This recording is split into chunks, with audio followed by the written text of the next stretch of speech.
Kabupaten Aceh Jaya terus memaksimalkan persiapan pembangunan sekolah nasional terintegrasi yang dibangun oleh pemerintah pusat melalui Kemendikdasmen RI. Sejauh ini Pemkab Aceh Jaya telah menyediakan lahan seluas 21 hektar dan sejumlah fasilitas sebagai pendukung hadirnya sekolah terintegrasi di Aceh Jaya.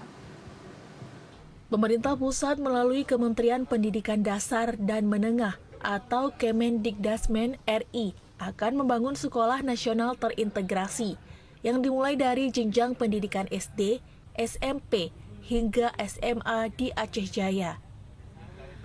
Untuk menunjukkan komitmennya, pemerintah kabupaten atau Pemkab Aceh Jaya telah menyediakan lahan seluas 21 hektar di Desa Ketapang, Kecamatan Kurung Sabe.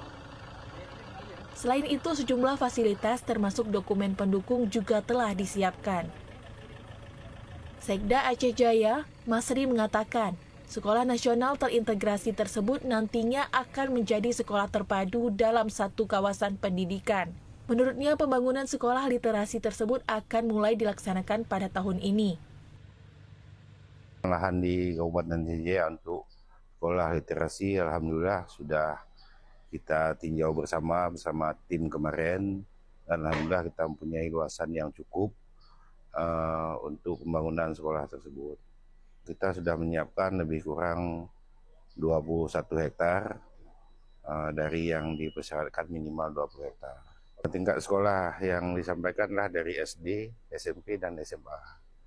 Untuk pembangunan sendiri kita menunggu hasil dari visitasi tim yang alhamdulillah pada hari ini kita juga sedang membahas beberapa dokumen pendukung untuk memenuhi pembangunan tersebut.